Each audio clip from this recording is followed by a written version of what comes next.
Welcome once again, ladies and gentlemen, boys and girls, to the amazing world of food and drink. I'm your host, Dr. Franklin Ruehl. Now, roll tape. Now, I have another consumer tip for you. It regards butter. I have here a used butter wrapper, and I think any time you take butter out of the refrigerator and pull off the wrapper, you'll notice that there is some residual butter on it. And you hate to throw that out because, again, that's wasteful. On the other hand, what are you to do with it? Well, how about this as a tip? You take the butter wrapper, place it in a plastic bag, and keep it in your refrigerator. Then, the next time you have a recipe that calls for using a greased baking dish or bowl, you extract the paper wrapper with its residual butter and wipe it all over the baking sheet or bowl. Again, you've saved yourself a few cents. Not going to make you rich. We're not going to make you a millionaire on this show. But we'll save you a few cents, and you'll at least feel that in some way you're beating the system. And I have a few more tips for you. Do you ever have your water turned off at home? Perhaps the city's doing some work outside, and you need it for either cooking or laundry. Well, don't forget your ice cube trays. If you have several ice cube trays, just empty them into a pot, heat the pot, and you have some water there. You don't have to wait for them to turn the water back on. Also, did you ever have a situation where you can't get your ice cubes out? They're stuck, and you have to smash that ice cube tray down. Well, no longer needed. Simply take some of that non-stick vegetable spray you sometimes use on pans, spray the ice cube trays first before putting in the water. Those ice cubes will come out unbelievably easily. How about terrible odors in the refrigerator? Well, we have a solution for that too. Of course, you've heard of baking soda. But you simply can take some coffee, put it in a pan or a plate or even a filter, let it sit in the refrigerator, whether the freezer compartment or the main compartment. It'll absorb all those odors in a day or two. Try it. It works every time. You ever get gum on your shoe? I know any time I step into gum, I like to throttle the neck of whoever spat it on the ground. Well, here's the solution. You take the shoe with the gum on. Again, place it in a plastic bag. Secure it with one of those twist ties. Place it in your refrigerator freezer compartment for about 30 minutes.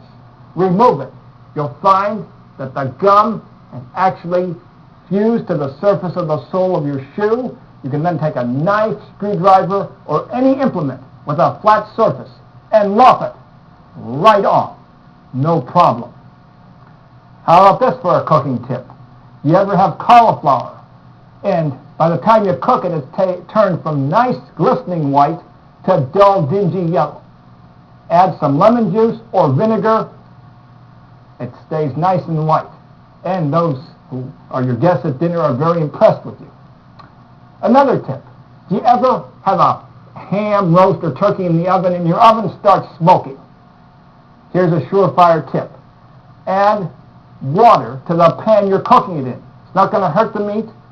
Make sure you have the surface of the entire pan bottom covered with water. That smoking problem disappears. I've tried it many times since I've been using this technique. No problem with a smoky oven. How about this for a tip? Do you ever find that you want to get rid from gravy of the fat? Well, what you do is you place it in the refrigerator, and the fat and the gravy will separate. And then you have yourself something that's lower in calories. Here's a tip for broccoli to keep it green. Toss in some baking soda as it's cooking. Again, as with cauliflower, it will look very beautiful. When you serve it, you'll impress all of your guests. And just one more tip for you, not necessarily for the kitchen, but any time that you have clothes that you bring back from the cleaners, they're covered in plastic. What you do is hang them up without taking the plastic off. That is the lazy man's way. What you should do is actually remove that plastic immediately, because it's going to attract mildew, especially in coastal regions. So don't be lazy. You bring back clothes from the cleaner, rip off the plastic, possibly use it to put a shoe with gum on in for your freezer compartment. But don't keep clothes with the plastic on in your closet. You may promote the growth of mildew, which you do not want. And if we have some more time, I'll just try to come up with a few more food tips for you. One tip that I'd like to use is regarding melons. And sometimes you want to take a melon and cut it up first and then place it in the refrigerator for a nice salad. And one more tip we have regards bananas. Some of you out there like to take bananas and coat them with chocolate, but if you take the raw banana, you will find that it's hard to coat it with chocolate. What do? You freeze the banana first. Then you take it out of the freezer, coat it with the chocolate syrup, put it back in the freezer, and you have yourself a real delectable tip. We have tips for any type of problem you have in the kitchen here on the amazing world of food and drink. And my goal for this program is to make it the greatest show in the history of television with a weekly viewership of 1 billion. Target date for those goals, the year 2015 AD, if not sooner. Now, until next time, may the power of the cosmos be with you.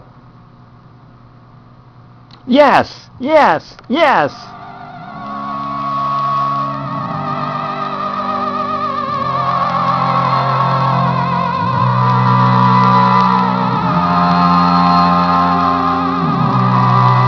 And again, until next time, may the power of the cosmos be with you. Yes, yes, yes.